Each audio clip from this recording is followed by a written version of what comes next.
کاتتان باش بینەرانی خۆشەویستی تلویزیۆنی کۆمەڵە زۆر خۆشحاڵم بۆ ئەوەی جارێکی تر هەم لە خزمەتتانە بۆ پێشکەشکردنی بەرنامێکی تری دیالۆگ. ئازیزان، هەڵبژاردننی پارێزگاکانی عێراق بە زوودی دەست پێکات، یعنی ئەبێتە هەژدەی مانگی ئەم مانگە هەول وایە لە پارێزگاکانی عێراق لە دەوروبەریش 14 پارێزگا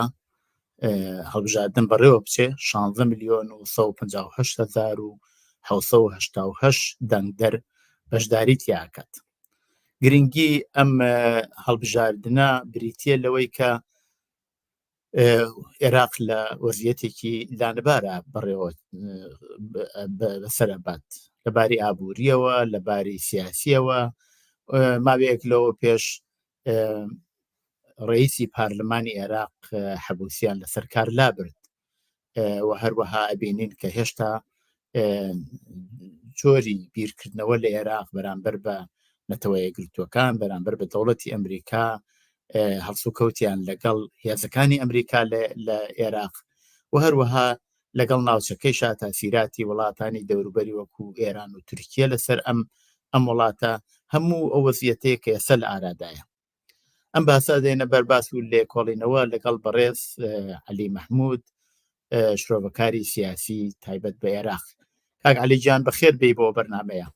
زۆر سپاس بۆ ئێوە، سڵاو و ڕێز و حورمەتم بۆ بینەرانی تەلەڤیزیۆنی کۆمەڵە و ئێوەی خۆشەویستێ. زۆر زۆر سپاس. کاک عەلی، پێم خۆشە لە ئەوەڵەوە ئێوە ئاماژەیە بکەن بە وەزیەتی ئێستەی عێراق لە چه ئاسێکایە، بە کورتی جا دوایەچینە سەر پرسیارەکان، وەزیەتی ئابووری، وەزیەتی سیاسی ئەو وڵاتە. ئێستا عێراق لە دوای هەڵبژاردننی پێشووی پەرلەمانی عێراق کە ڕێژەیەکی کەمی دەنگدەر بەشداری کرد، کەمتر لە 180 دەنگدەرانی عێراق بەشداری هەڵبژاردنەکانیان کرد، حکومەتێک هاتە پێشەوە. ئەو حکومەتە هەمان حکومەتی پێشوو لە چوارچێوەی دابەشکردنی پۆستەکان بە پێی مەسهەب و نەتەوە جیاجیاکان بە پێی نەتەوەکان دابەش کرا لە نێوان کورد و عەرەبی سوننە و عەرەبی شیعە. زیاتر لە نیوەی پۆستەکان و پەرلەمان و هەمووی لەلایەن شیعەکانەوە. ئەم هێزە شیعانەش هێزگەلێکی کۆنەپەرست، هێزگەلێکن کە ڕاستەوە بەشی زۆریان وە دەتوانم بڵم تەواویان پاشکوێتی لە کۆماری ئیسلامی ئێران دەکەن بە شێوەیەکی وەحشیانەتر. چونکە گەر لە ڕووی ڕۆشنبیری و لە ڕووی ئەوانەوە سەیری بکەین، فازێک ئەتوانین بڵێن ئێرانەکان لە پێش عێراقیەکانەوە بۆ ئەوانە ئەمانە زیاتر کۆنەپەرست. تەنانەت ئێستا لە عێراقدا ئەگەر لە باشووری عێراق ئافرەتێک بمرێت،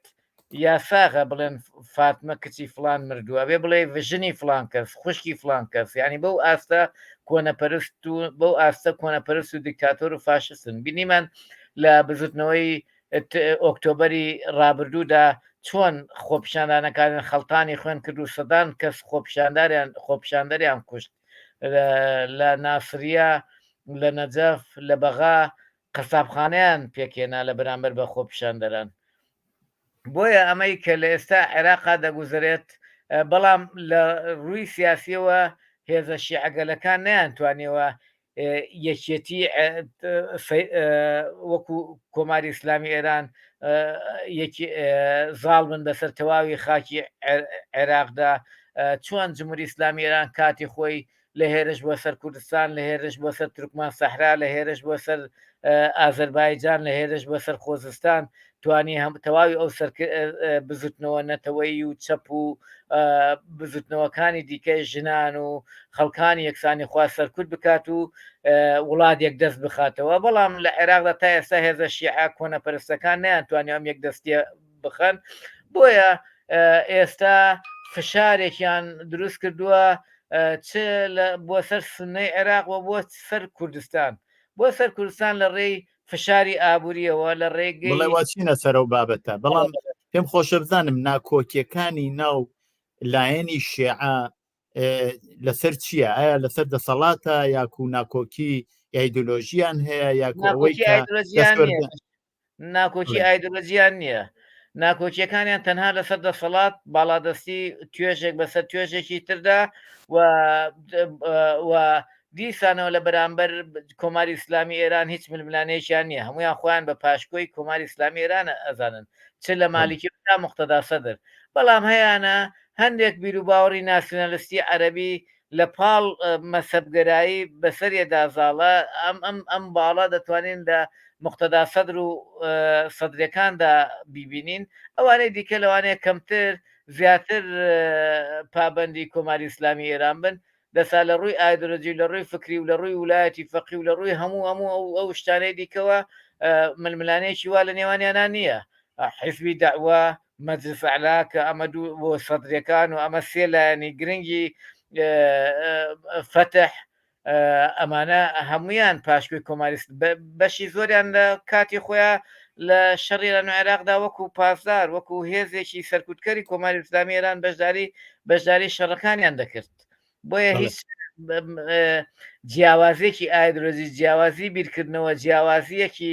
ڕیشەیی لە نێوانیانان نییە. ئەو جیاوازیانەی هەیە لەسەر دەسەڵات و لەسەر ئەم گروپ زیاتر بێتە پێشەوە چۆن نەمەد لە ناو کۆماری ئیسلامی ناو باڵەجاجەکانی کۆماری ئیسلامی شایە ڕیفۆرمیست خوازەکان و نازانم تەنانەت لە ناو شیعەی عێراقدا باڵێک بە ناوی ڕیفۆرم خوازیش نییە ئێستا کە وجودی نییە. ئەو باڵی کە لە ئێرانە هەیە بە ناوی ڕیفۆرم خوازم ئەوێ هەنێک گۆڕانکاری بکات نەفەسێک بدات بە دەرەوەی خۆی ئەوە لە ناو باڵی شیعی عێراقیدا نییە. ئەگەر سەردانێکی نەجەف و کەربەلا بکەیت سەردانێکی دیوانێ و بەسرا و سەماوە بکەیت دەبینیت ئەمانە بە چ وەحشەتێک دەسەڵات بەڕێوە دەبن. دەسەڵاتێکی کۆنە پەرستانە تا سەر ئێسک کۆنە پەرستانە تا سەر ئێسک دواکەوتو و تا سەر ئێسک گەندەڵ تا ئێسک سەرکوتکەری سیاسی. بەڵام کە ناتوان هەندێک هەنگاو بنیان و هێشتا نەیان توانی وەکو ئێران تەواوی هێزە سیاسیەکان دەرکن دەرەوەی گۆڕەپانی سیاسی و هەنێک هێشتا هەنێک هەوامەش یعنی هەنێک نەفەس ماوە ئەویش لەبەرەوە هێشتا نەیانتوانیەوە سەیتەرە بکەنە سەر عێراقا و یەکدەستی بخەنەوەکو ئێران لەبەرەوەی هێشتا هێزی وڵاتانی دیکە ماوە هێشتا کوردستان لە بەردەمیا ماوە هێشتا سونەکان لە بەردەمیا ماون لێدانی حەلبوسی و ئەو بڕیارانەی کە دادگای باڵای فیدراالی دەری دەکات هەمووی هەنگاوە بۆ ئەوەی کە عێراق بەرەو یەک دەستی بەرنەوە. بەڵام هەرم سوودانیە بۆ خۆی لە چاو دەوڵەتەکانی پێشوو زیاتر سەقامگیرە و وا دیارە زیاتر توانیویەتی زەخت بخاتە سەر کوردستان زەخت بخاتە سەر لایەنە سونیەکان و هەروەها لە ئاسی نێودەوڵەتیش توانیوێتی خۆی چاکتر پیشان بدات. طبعا لە بیدایەتیشەوە لەلایەن ئێرانەوە تۆزێک بەدڵیان نەبوو بەڵام ئێستاوا دیارە خەریکە تا ئەندازەیەک ستابیلیتێت یا سەقامگیری لە عێراقا پێک دێنێ چنێ بۆ خۆی ئەوە وایە هەلبوسی بۆ خۆی بووکە شوشەیەکی دەستی مالکیە مالکیش یەکێک لە نوێنەرە سەرسەختەکانی کۆماری ئیسلامی ئێرانە لە عێراقدا. ئەگەر ئەوەی هین بووە بەس بۆ ئەو بۆ کە سەرنجی ئەمریکاوانە بۆ خۆی ڕابکێشێت سەرنجی سعودی و وڵاتانی ناوچەکە بۆ خۆی ڕابکێشێ بۆەوەی بتوانێت سەرکەوتوو بێ لە یشەکە و ئەو فشارەی کە ئەو فشارەی کە هەبوو بۆ نمونە مقتەدا سەدر ڕاستە تەواو پابندی کۆماری ئیسلامی ئێرانە بەڵام هەندێک بۆ چوونی عەرەبی و نزیکایەتی لەگە سعودی و وڵاتانی تردا لە بیرۆکەدا هەیە. بۆیە ئەمیش پێویستی بەوەیە پێویستی بۆ بوو و لە بیریشمان نەچێتەوە ئەگەر بێت و گۆڕانکاریەک نەبێت ئەگەر بێت و بارودۆخە سیاسەکە هەروە بەردەوام بێت ئەگەر بێت و دادگای فیدراالی هەروە بەردەوام بێت لە بڕیار و بۆچوونەکانی و ئەگەر بێت و ئەو ئابلوقە ئابووری لەسەر کوردستان هەیە بەردەوام بێت کە کاریگەری لەسەر خەڵک کردووە و هەروەها بۆچوونێکی شەیە کە بۆچوونێکی عێراقیانە کە بەلایەوە گرنگ نییە کە ئەم دەسەڵاتەی لە بەغدایە پێشکەوتن خوازە یان کۆنەپەرستە عەدالەتیان عەدالەت نییە مافەکانی گەلی کوردەدایان نادا ئەوەش بۆچوونێکی باش نییە هەیە لە کوینە. ئەمە وا دەکات کە زیاتر ئەو هەنگاوانەی کە پێویستن بۆ یەک دەستخستنەوەی دەسەڵاتی عێراقی بندێت و زووتر ئەم یەکدەستیە بخاتەوە زیاتر ئەو نمونە دەسەڵاتدارەتی کە لە ئێرانایە لە عێراقیشدا بەرقراری بکات بەڵام ئەمەش مەترسیە ئەمە مەترسیەکی گەلێ گەورەیە کە کۆپیەکی کۆماری ئیسلامی ئێران لە عێراقدا هەبێت ئەبێت چاوەڕوانی سەرکوتی سیاسی بین ئەبێت چاوەڕوانی پەتی سێدارەکان بین ئەبێت چاوەڕوانی سڕینەوەی ئەو دەستکەوتانە بین کە خەڵکی کوردستان مەدەستیە نابوو لە مافی خوێندن مافی بەڕێوەبەرایەتی هەر شتێکی تر بەڵام بەداخەوەی تر دەسەڵاتدارەتێکی گەندەڵ بنەماڵەیی لە کوردستانە هەیە ئەمە شوای کرد ئەو زمینەیە بۆ دەسەڵاتدارانی عێراق و بۆ بە تایبەتیش بۆ هەنێ کەس و هەنێ لایەن کە دەیانەوێت کوردستان تەسلیم بە عێراق بکەنەوە زمینەی بۆ ڕەخساوە و خەڵکی چەپڵی بۆ لێدات. بڵێ باسی ئەو ڕۆمان زیاتر لەسەر هەڵبژاردنە تەبعاً دینە سەر مەسەلەی کوردستانیش و بە تێر و تەسەریش لەسەر مەسەلەی کوردستانیش قساکەین. ئەو هەڵبژاردنەی وایسە لە ئاراداینی پارێزگاکانی عێراق چ تەسیرێکی سیاسی ئەبێ لەسەر وەزیەتی ئێستای عێراق یاکو هەر بۆ خۆی نمایشێکە بۆ خۆی نمایشێکە کاریگەریش بە جگە لە هەڵبژاردن لە شاری کەرکووک کە کاریگەری دەبێت لەبەرەوەی لە دوای 16 ئۆکتۆبەر کورد بە زەبری هێز لە شاری کەرکوو دەرکرا و پەراوێز خرا و قۆناغێکی نوێی تعریب و قۆناغێکی نوێی چەسانەوەی گەلی کورد وەکو لە ڕووی سیاسیەوە دەستی پێکرد ئەوای دیکە لە شارەکانی دیکە تەنها بۆ حکوومەتە ناوچەیەکان بۆ نمونە لە بەسرا لە ناسری ئەمانە و پێش گرنگی دەبێت بەڵام پێشببینی گۆڕانکاری ڕیشەیی ناکرێت لەبەرەوەی هێزە چەپ و مەدەنیەکان تا ئێستا زۆر لاوازن لە عێراقدا ناتوانن ببنە هێزێکی سەرەکی لە عێراقداوە پاشەکشە بەم هێزە مەسەبیانەکەی چییە کاک عەلی ناتوانێ ئەو عێراق کاتی خۆی وڵاتی چەپ یعنی چی حیزبی سیاسی هەیە لە عێراقدا ئێستاکە تەنها حیزبی شوێ عێراقی لە ساڵی 1950 تا جەماوەرەکەی بە دوو جار و نیوی هەموو حیزبە سیاسەکان ئێستا عێراق بوو بە پێی هەڵبژاردننی پێشوو ئەگەر 1929 دەنگی دابێت ئەو بە تەنیا 1970 عێراق لەگەڵ یا بۆ وەخت خۆی ئەو شوێنەی کە پێڵەن شوێنی سەدرەکان مقتەدا سەدر لەو شوێنەیە بۆ نمونە 100 دەنگەکانیان دێنایەوە بەڵام ئیتر فاشیزمی حیزبی بەعەس هاوکاری غەرب و ڕۆژئاوا بە تایبەتی ئەمریکا فشاری وڵاتەکانی ناوچەکە بە تایبەتی ساواک و میت و هەموو ئەم وڵاتانە لە دەوروبەردایە ئیتر یەک دەستخستنەوەی هێزە کۆنەپەرستەکان ئاینیەکان نەتەوەیەکان هەمووی لە دەوری یەکتری و یەک دەستخستنەوەیان و لێدانی ئەو بزوتنەوە شۆڕژێریە لەو کاتەدا هەبوو چونکە تا ئێمە ئەتوانین بڵێن بۆ خۆی سەر هیچ خەتایەکی نەبووە ئەوە گشتی دەرەوەی ئەو دەستکەوتانەی هەبووە ئەگەر بێت و مێژووی عێراق بخوێنیتەوە پێش 58 قوانینی عەشایری هەبوو هەر ماڵە دەرەبە یەک محکەمەیەکی هەبوو لە ماڵ خۆیان وەک بڕیار بە دەستور بڕیاری دادگایکردنی خەڵکی جوتیاری هەبووە بڕیاری ئەعدامکردن و لە ناودانی دەبوو کەس بەبێ لێ پرسیینەوە قانونی عەشایری وابوو ئەمە یەک دوو هەموو شتێک کەرتی تایبەتی بوو تەنانەت خوێندن تەنها بۆ نەوەی چینە باڵاکان بوو بەچکەی ئاغا و شێخ و دەرەبە گەیانتوانی بخوێنن بەڵام لە دوای ساڵی 58ەوە هەموو شتێک گۆڕا یەکەم بڕیاردەرچ و قوانینی عەشایری عێراقی هەڵوەشایەوە دووەم بڕیار خوێندن کەرتی گشتی پەرەی پێدرا خوێندن بوو بە خۆڕایی بۆ خەڵکی فەقیر وەژار خەڵکی فەقیر وەژار هاتنە ناو سیاسەتەوە بۆ یەکەم جار لە عێراقدا لە کوردستاندا پێشتر سەری حیزبە سیاسەکانی کوردی بکە شێخ و دەرەبەگ و بەگەکان سەرکردایەتی سیاسەتیانە کرد سیاسەتیان بەڕێوا برد هەموو شتێک ئەوان بوون بەڵام سیاست هەمووی گۆڕا بەڵام کە گۆڕا دوای ئەو گۆڕانکاریش ئیتر ڕۆژ ئاوا و وڵاتانی حلفی سانتۆ و حلفی بەغدا و ئەمانش دەستەوەستاندا نەنیشتن بە تایبەتی ساواک و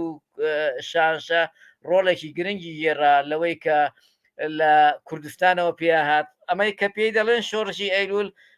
یاخیبوونەوەی کۆمەڵی ئاغا و دەرەبەک بوو لە دەربەندەکان دەربەندی بازیان دەربەندی ڕانیا دەربەندی ئێمە لەسەر چەپ قساکەین بەڵام خەریکین لایەنی دڵ هەڵەبژێرین من مەبەستمەوەیە یعنی بڵێ چەپ بۆ خۆی هیچ خەتابار نەبوو بێت ئێستا بۆ نمونە هەرباسی کوردستان بکەین خەتابار بووە هێزی ئیسلامی کاکعلی بە داوای لێبردن هێزی ئیسلامی لە کوردستان پێش لە ڕاپەڕین بە ناوی پەنجەی دەست بوون ئێستا لەسەریان حسابە کریە بۆ ئەوە لە کام لایەن بیانکەن بە هاوپەیمان ئەوە بۆ چەپ نەیتوانی ئەوە بک لە کوردستانە تەبعەن باسی ئەوڕمان زیاتر لەسەر مەسەلەی هەڵبژاردنە بەڵام مەبەستمەوەیە ئێمە هەر جارێ هەر خەتای خەڵکی ترەگرێت ناخەتای چەپ بووە بن پێت ئەڵێم لە ساڵی 1950دا تەنانەت ناو سەرکردایەتی و حیزبش کە باسێکەین ململانێ هەبووە بەشێکی لایەنگری عەبدولکەریم قاسم بوونەوە و ئەوانەی کە باڵی شۆڕژێر بوونە دەریانیان کرد دووریانە خستۆتەوە بۆ مۆسکۆوانە وتیان نابێت لێرە بن یعنی بۆ چوونێک وا بووە کە ئەم دەسەڵاتە دەسەڵاتێکی باشوە بەڵام لە هەمان کاتیشدا پیاوێکی بە تەبیعەت باش بەڵام سادە و ساویلکە وڵاتی بەڕێوە بردووە لە ناکاکە کودەتایشی بەسراترە و قەسابخانەیەکی سەدان هەزاری بۆ خەڵکە چەپە دروست کراوە و لێدراوە لە 50-60 ساڵە لە عێراقا لە چەپە درێت 6 ساڵە تیرۆ دەکرێت 6 ساڵە خێتە زیندانەوە 6 ساڵە کۆنەپەرستی سیاسی برەوی پێدەدرێت لە عێراقدا هەر ئەو هەڵەبجەیە خۆمان هەر ئەو هەڵەبجەیە خۆمان هەر ئەم بزوتنەوەی ئیسلامی کە مەلا عەلی عەبدولعەزیز و ئەوانە کە دروستیان کرد لە ساڵی 58دا فتوانەدا نابێت کۆمەنیستەکان بێنن لە قەبرستانەکانیشدا بیان نێژن نەک ئەوەی ژنیان نەدەنێن نەک ئەوەی کە پەراوێستیان خەن با نینە سەر ئەم بابەتە بە شێوەی گشتی چەپ پەراوێست خراوە ئێستا لە باشووری کوردستان و لە عێراقیشدا ئێستا بۆ ئاگاداری چەپ گەلێ لاواسترە لە سعودیە و لە کوێتیش لە عێراقدا لە کوردستاندا گەلێ لاواسترە لە کوێت لەبەرەوەی لە بەحرێن هەڵبژارن دەکرێت دوو کورسی دێنێتەوە خۆ لە کوردستان ناتوانن دوو کورسی بێنەوە گەلێ لە دوای کوێتەوەین گەلێ لە دوای بەحرێنەوەین گەلێ لە دوای سعودیەوەنەوە باسی یەمەن هەر نەکرێت باسی ئوردن هەر نەکرێت باسی مەغریب و جەزائیر و تونس و ئەوانە هەر نەکرێت سوودانەوەانە بۆیە چەپ ئێستا گرێوی لەسەر ناکرێت لە عێراقدا بەداخەوە کە ئەمە ژوای کردو ئەو هێزە کۆنەپەرستانە باڵادەست بن و هیچ ئومێدێک نەبێت بۆەوەی هیچ هەڵبژاردنێک گۆڕانکارێکی نەختێک گۆڕانکاری بێنێتە پێشەوە لە عێراقدا و ئەمەی ئەم هەڵ دەنگتان بڕا کاک عەلی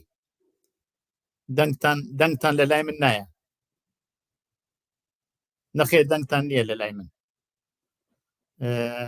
با بزانین کاک عەلی مشکلی دەنگەکەی جێبەجێ کات باسی ئەو ڕۆمان لەسەر هەڵبژاردنەکانی پارێزگاکانی عێراقە ئەو هەڵبژاردنە خەولوایە لە ئەو مانگا ئێستا شەر دەنگتان نییە کاک عەلی نازانم مشکلەکە چییە کاک عەلی هەوڵەدا جێبەجێ بکە ئەو هەڵبژاردنانە بە کەرکووکیشەوە لە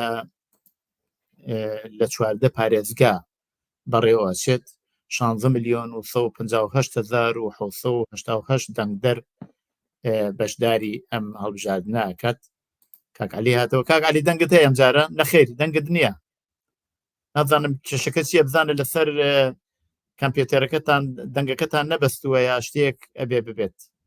لە لای من میکرۆفۆنەکەتان کراوەیە کێشەی نییە ئەوەندەی من بزانم بەڵێ عەلی کێشە تکنیکیەکەی جێبەجێکات باسی ئەوە کراکە ئەو هەڵبژاردنە لە باری سیاسیەوە لە عێراق چ تاثیراتێکی هەبێت کاک عەلی باسی ئەوەی کرد کە کاک عەلی دەنگت هەیە ئەم جارە دەنگی جەنابتان نابێتم من نازانم مشکلەکە چییە بۆ یەکجار قەتع بوو هەر زۆر سەیرە بەڵێ باسی ئەوە کراکە وەزیەتی سیاسی عێراق ناسەقامگیرە لە ناوشایەکانە کێشە هەیە هەروەتر باسی ئەوە کراکە دیارە ئەو دەوڵەتە هەوڵەدات کە سەقامگیر بێ بەڵام تاسیراتی وڵاتانی دەوروبەر بە تایبەت ئێران لەسەر حکوومەتی عێراق زۆرە و ئەوێت وەکو خۆی لێ بکات چاک و شێوەیەکی وەکو کۆماری ئیسلامی بەڵێ ئەم جارە دەنگت هەیە بەڵێ فەرمو لەسەر مەسلەی هەڵبژاردن بڕۆین. هەڵبژاردننی پارلەمانی عێراق 2 ساڵی کە ئەبێت بە پێی دەستور، بەڵام تا و کاتە کە ئێستا سەرۆکی پارلمانی عێراق نەماوە کێ بەڕێوەبەرایەتی پارلمانەکە لە عێراق؟ بێشکەوە جێگرەکانی بەڕێوەی دەبن، بەڵام یەکەم جێگری کورد بوو کاک دووەم جێگری کووردە جێگری کووردە بەڵام بە پێی پەیڕەوی ناوخۆ بێت، یان بە پێی ئەو ڕێکەوتنە سیاسی بێت کە پێشتر ئاماژەم پێدا لەسەر بنچینەی مەسهەب و لەسەر بنچینەی نەتەوە ڕێکەوتە نێوان کوردی و عەرەبی سونە و عەرەبی شیعە، ئەو پۆستە هەر دەبێت بۆ عەرەبی سونە بێت و یەکێکی دیکە بێن لە ناو عەرەبی سونە و بیخەنە شوێنی حەلبوسی لە جێگەی دابنێن. ئەو ڕێکەوتنە سیاسیەکە کە لە دوای ڕوخانی سەدامەوە بەم شێوەیە چۆتە پێشەوە، سەرۆکی پەرلەمان بەشی عەرەبی سونەیە، بۆیە ئاساییە بگەڕێتەوە بۆ ئەوان وێکێکی دیکە دابنێن. جێگرەکان شیعەن و کورد جێگرەکان هیچ جێگرەکان بە شێوەی کاتی بەڕێوەی دەبن تا ئەو کاتەی سونەکانە ناو خوانە ڕێکەون یەکێک دێنن لە شوێن حەلبوسی دارێن و حەلبوسی وابزانام حیزبەکەشان قەدەغەکرد نەک خۆیان دوورخستەوە حیزبەکەشان قەدەغە کرد، بۆیە چاوەڕان دەکرێت عەرەبە سونەکان لە نێوان خوانە ڕێکەون بۆ ئەوەی یەکێکی دیکە لە شوێن حەلبوسی دابنێن بیکەنە سەرۆکی پەرلەمانی عێراق. بە پێی ئەو ڕێکۆکاری لابردنەکەی چی بوو کاک عەلی؟ هۆکاری لابردنەکەی گوایە لە ڕووی یاساییەوە دادگای فیدرالی حیزبەکەی هەڵوەشاندەوە، سکاڵای لەسەر بوو ململانە نێوان خۆیان نابوو لە ناو حیزبەکەیە هەڵیان وەشاندەوە، لۆبیگەری کردووە لەگەڵ هەندێک لە ناو خۆیانە. نەخێر لە ئەو جۆرەی کە من خوێندومەتەوە گوایە بۆ خۆی ئەو چەند ساڵە پارێکی زۆری لەسەر زۆر ناوەندی بەرهەمهێنەر لە ئەمریکا داناوە، ئەوە ئەو پارە زۆرە ئەو لۆبیگەریەوە کردوویەتی هۆکارەکەی ئەوە بووە کە خۆیەوە بە ڕووکەش وایە، بەڵام لە هەمویان ئەو ئیشیان کردووە، هەمویان پاریان خەواندۆ لۆبیگەریان کردووە، هەموو ئەوەیان کردووە، بەڵام ئەساسەکەی چییە؟ دادگای فیدرالی زیاتر بۆتە دادگایەکی سیاسی بۆ سزادانی ئەو لایەنانەی کە لە دەرەوەی بۆ چوونەکانی ئەوان کار دەکەن. حەلبوسی دەبایە بڕۆشتایە ئیتر ململانێ پێشتری شەر لەگە خەنجەر و ئەمانەیە ململانیان نەبوو، ئێستاکە بە دوای یەکێشتراگەڕن داینێن بۆەوەی بتوانێت شوێنی ئەو بگرێتەوە، بەڵام لە ئەساسدا وەکو پێشتر ئاماژەم پێدا عەرەبی سونە ڕێگر بووە لە عێراقدا لە بەردەم یەخستنەوەی دەسەڵاتی شیعەگەرا لە عێراقدا، ئەوە یەکێ لە ڕێگرەکانی بەردەم خۆیان لادا بەپێی بە شێوەی ئەوەی خۆیان پێ دەڵێن شێوەیەکی شەرعی و یاسایی. بڵێ کە بینە سەر مەسلەی کوردستان ماوەیەک لەوە پێش نزیکی ساڵێکە بێت تقریبان دادگایەکی فەڕەنسی هەناردەکردن و بەرهەمهێنانی نەوت و ئەو سربەخۆیی و هەرێمی کوردستان بۆ بەرهێناردن و بەڵێ بووی ئەوەی بە غێرەقانونی لە چوارچێوەی فدراڵی عێراقا هەڵسەنگاند و لەو کاتەوە حکوومەتی هەرێم بۆی نییە نەوت فرۆشێت، ئەگەر نەوتێکیش بەرهەمی هێنرێ کە زۆربەی هێشتا هەر بەرهەم هاتووە لە کوردستان ماوەتەوە ئەبێ بینێرێ بۆ دەوڵەتی ناوەند و دەوڵەتی ناوەندیش بە پێی ئەو بوجەوە دیاری کردووە بەشی هەرێمی کوردستان بدا، بەڵام ئێستا بینین کە ئەو بوجە ماوەی چەند مانگێکی زۆری شەبڕاستی موچەی خەڵک نەدراوە و بە بارەمتی گیراوە خەڵکی کوردستان. هۆکارەکەی چییە؟ ئایا حکوومەتی هەرێمی کوردستان ناتوانێت هەر لەو دادگای فەڕەنسا شکایەت بکە بڵێ نەدانی موچەی خەڵک لە چوارچێوەی قانونی فدراڵیانە؟ نا باوەڕ ناکەم بتوانێت لە دادگای فەڕەنسایە ئەو سکاڵای بکە، ئەو سکاڵای لەسەر ئەساسی نادنەدەوەی نەوت و ئایا چەندێ شەرعی بۆ شەرعی نەبووە حکوومەتی هەرێم بینە دەرەوە، دیارە هێشتا قانون یاسای نەوت و غاز لە عێراقدا پەسەند نەکراوە کە یاسای ئەمان تاکلایەنە ئەو هەنگاوانیان ناوە، بەڵام ئەوەی کە ئێستا لە عێراقدا دەگوزارێت وەکو تۆوتت قوتی خەڵک بارەمتە گیراوە لە عێراقدا، حکوومەتی عێراقی بە بارمتەی گرتووە کە نایدات زیاتر سزایەکی سیاسیە بەرامبەر بە خەڵکی کوردستان پەیڕۆ دەکرێتەوەی کەەوە هین بێت دیارە حکوومەتی عێراقی کوردستانیش پێشێلکاری یاسایی گەلێ زۆر بووە لە ماوەی ڕابردوودا ئەوەندە بەڵگەی داوە دەست حکوومەتی عێراقەوە کە شەرعەتێک بدرێت بەو بە بارمتەگرتنی قوتی خەڵکی کوردستان لەلایەن حکوومەتی عێراقەوە دیارە ئەگەر لەبەر ئەمەش هۆکارەکەی ئەوەیە کە لە دادگای فیدرالی داوان باڵادەستن ئەتوانن بڕیارەکانی خۆیان بسەپێنن حکوومەتی ناوەندی عێراقیش ئەوەندە ئەو دەریایەک گەندەڵی و دەریایەک پێشێلکاری هەیە ئەگەر بەهاتێ ئەو دادگایە عادل وایە خەڵکی کوردستانش جیان توانی دیسان ئەوان ڕاکێشنە بەدەم دادگاکە و سزایان بدەن بەڵام بای ئەوە دەسەڵاتی کوردستان بای ئەوە پێشێلکاری بای ئەوە بەڵگەی داوەتە دەسەوە کە بەردەوام سزا بدرێت لاەن ئەو دادگایەوە ئەمە باسی خەڵکی کوردستان دەسەڵاتێکی گەندەڵ لە کوردستان دەیدات کە باڵادەستە بەڵام بە شێوەیەکی ناڕەوا ناحەق و ناڕەوا دەسەڵاتەکەی برێتە سەر و ئێستا ئەم گەندەڵی دەسەڵاتدارەتی کوردی بۆتە هۆی ئەوەی سزادانی هەموو خەڵکی کوردستان دەسا ئەمەی حکوومەتی فیدرالی دەیکات بە ئەنقەستە سزادانی خەڵکی کوردستانە و دەیەوێت دۆکو پێشتر ئاماژەمیان پێدا دەیەوێت هەموو ئەو ڕێگریانەی لە بەردەمێک دەستخستنەوەی دەسەڵاتێکی شیعەگەرای ناوەندی لە عێراقدا هەموو ئەو ڕێگرانەی لە بەردەمێتی کە کوردستان و سونەکان ڕێگرن لە بەردەمیا لە بەردەم خۆی لابدات بۆیە بەڵام کاک عەلی بە داوای لێبردن لەوە بگەڕین کە ئێستا لە ناوخۆی کوردستان سیاست چۆنە برێت چونکی ئەو باسێکی جیاوازە بەڵام ئەو ئەزمونەی وا لە کوردستانی باشوور هەیە زۆر کەوتوتە سەر فشار ئەوە دەوڵەتی ئێران لەلایەکەوە دەوڵەتی تورکیە بەشێکی داگیر کردووە هێزی ئەسکەری هاوردوێتە ناو هەرێمی کوردستانەوە و هەر زۆرە پێی خۆش بێ لە ئەم ئەو لە ناوەندی لە ئەو پەڕی ناوی کوردستانەوە بە درۆن ئەم یا ئەو نەیاری خۆی بە ناو خۆی ئەداتە بەر هێرش و ئەیان کوژێت مەبەستمەوەیە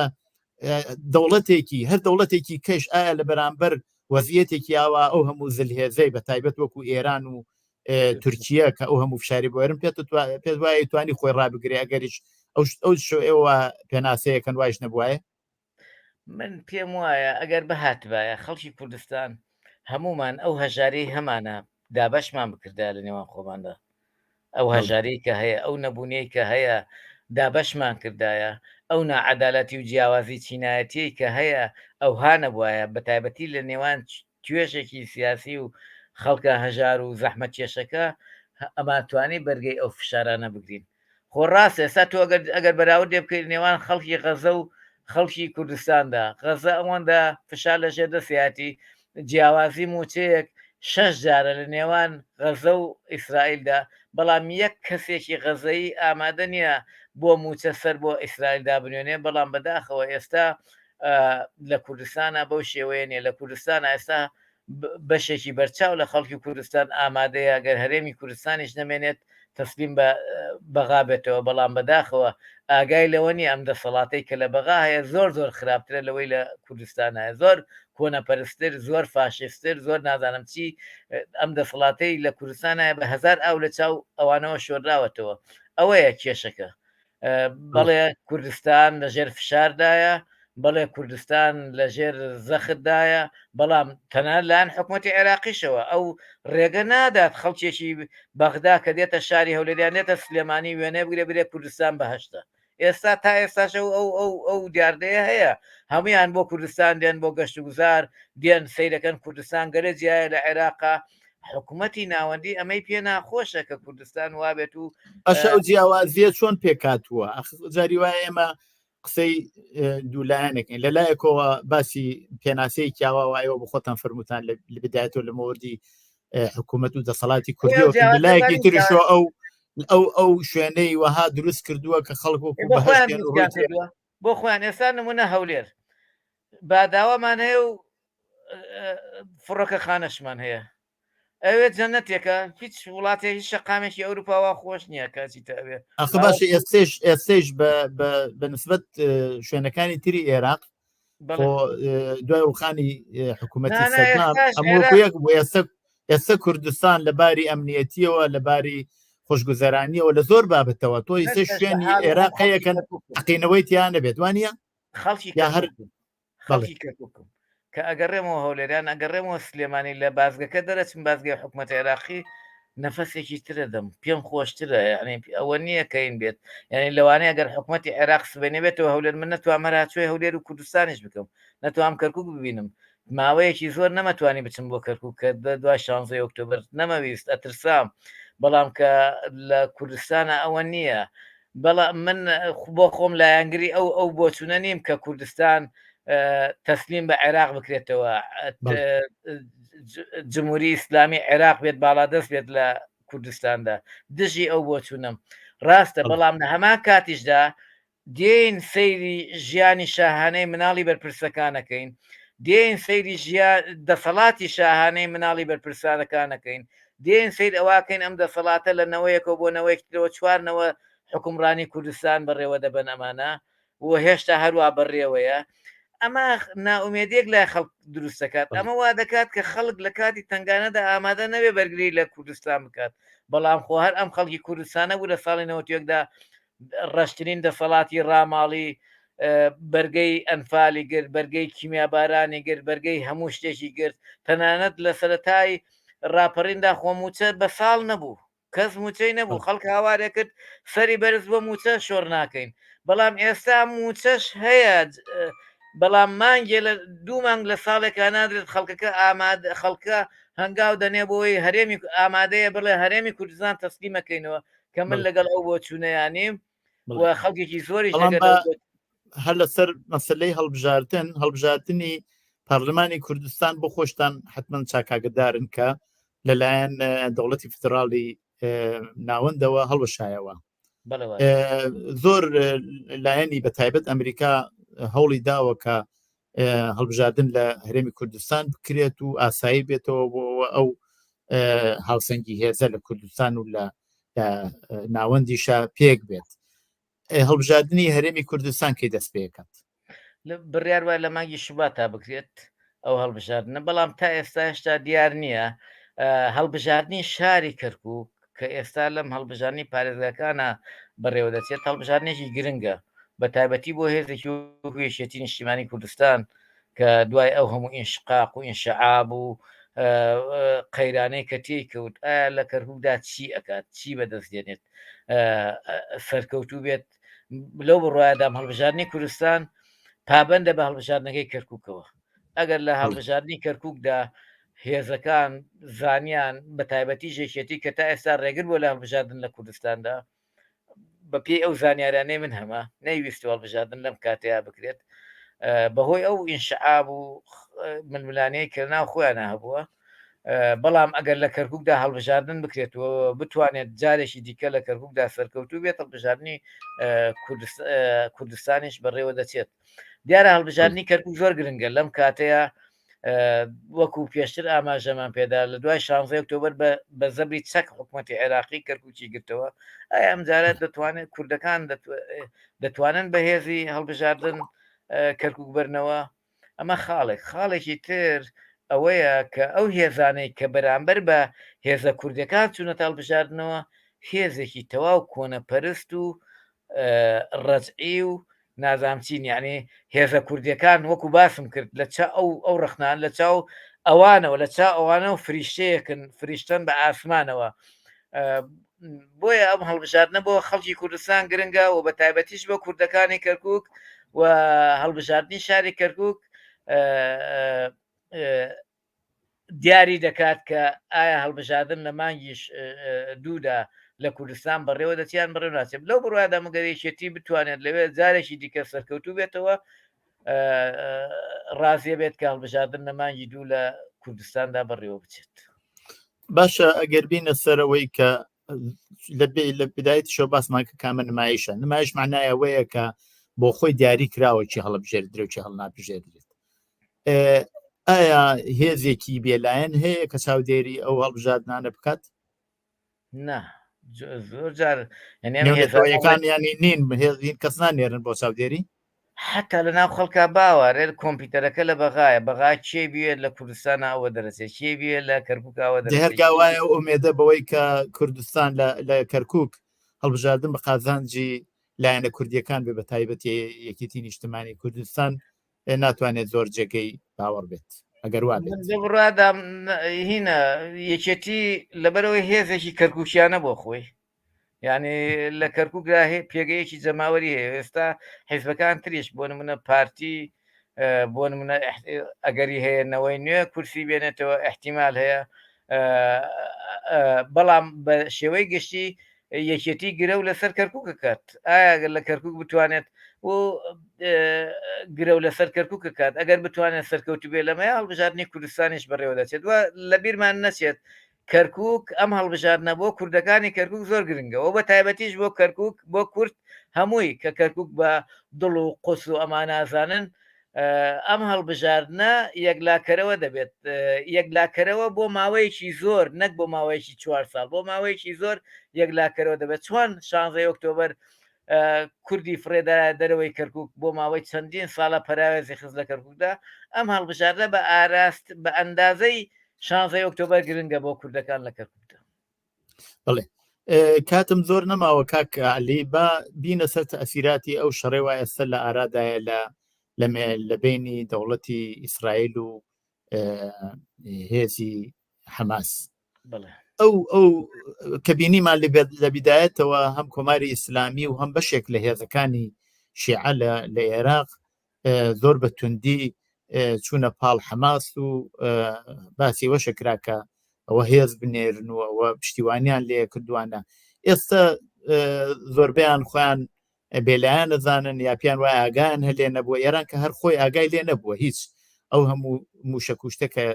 ئاراستێ هین ئەینێرێتە لای حەماس و ئەویش ئیسفادەی لەیەکان بە هینی خۆی نازانێت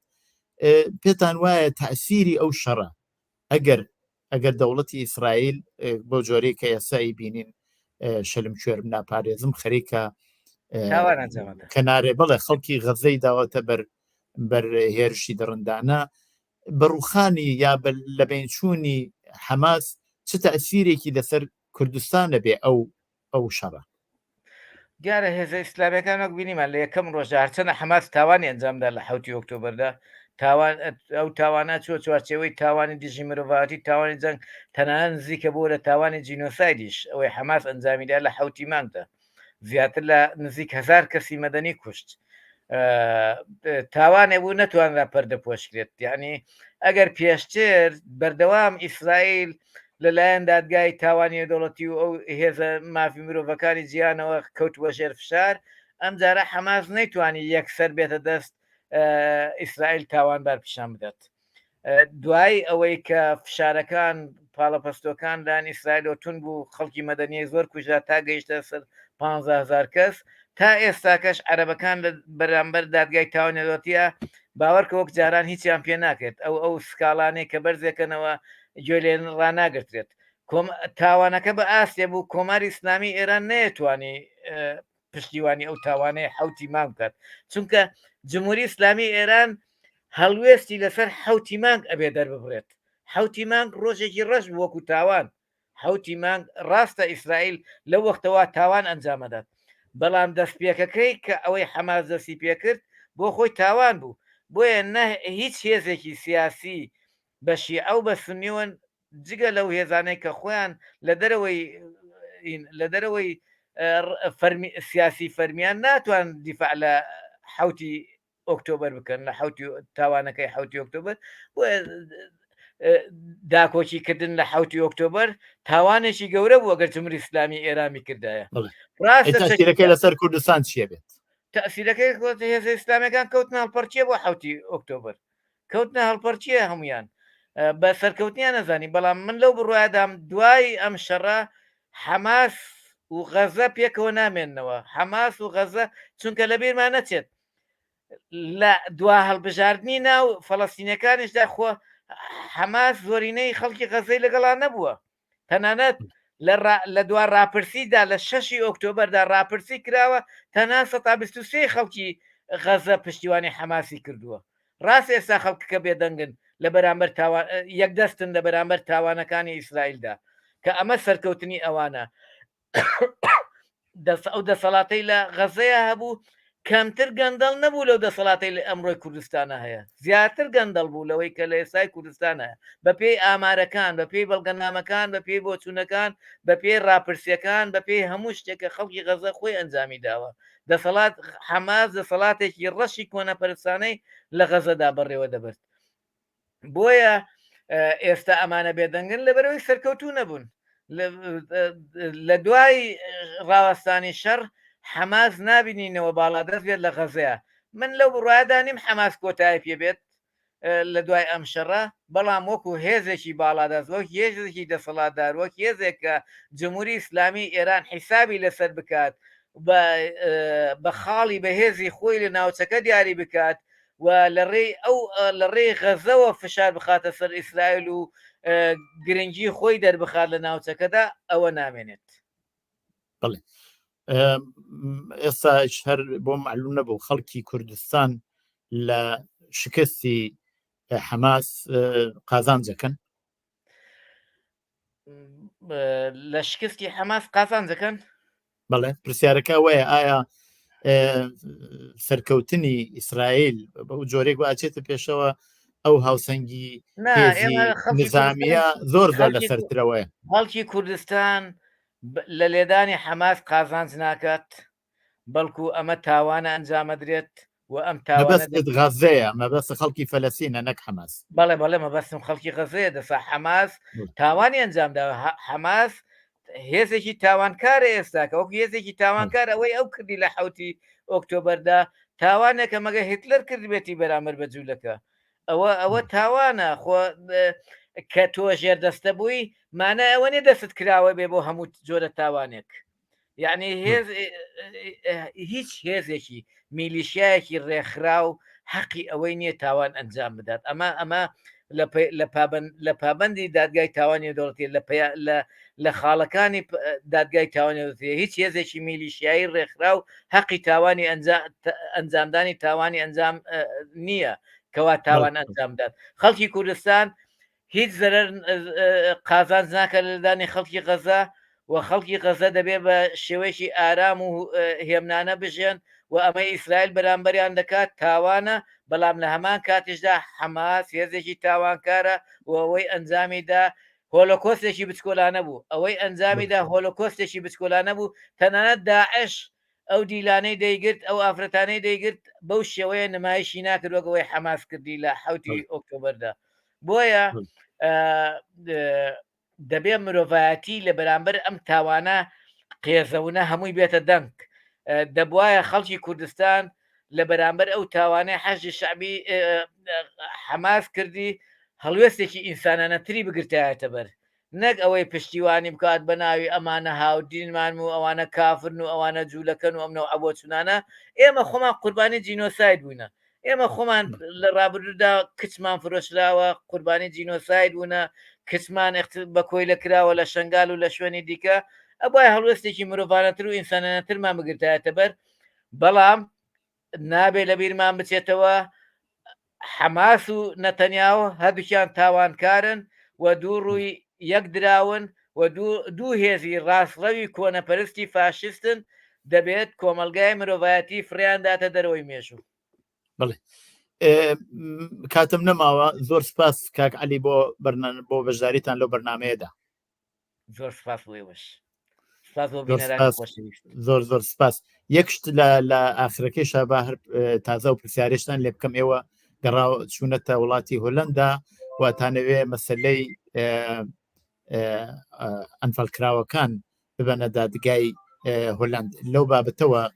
چیتان کردووە وڵای لە هۆڵندا کۆبوونەوەی ڕێکخراوی قەدەغکردنی چە کیمیاوی هەبوو ڕێکخراوی قەدەغەکردنی چە کیمیایی ناسرا بۆ PCW کە خەڵکی سەردەشت و خەڵکی هەڵەبجە و ڕێکخراوەکانی جینۆساید بەشداریمان کرد ئێمە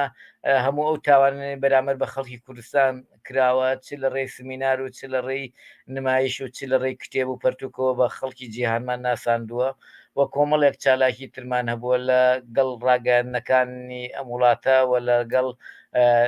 دادوەری بەڕێز داواکاری گشتی هۆڵندی کۆبوونەوەمان کردووە بۆ ئەوەی وە لەگەڵ ڕێکخراوەکانی تایبەت بە جینۆساید لە جیهاندا کۆبوونەوەمان کردووە ئیتر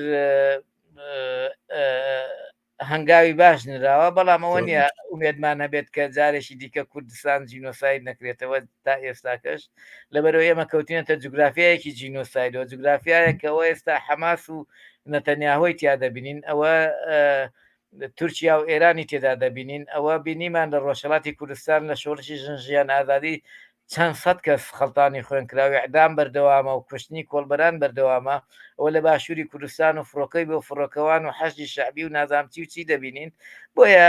هەموو دەم مەترسی لەسەر گەلەکەمان هەر هەیە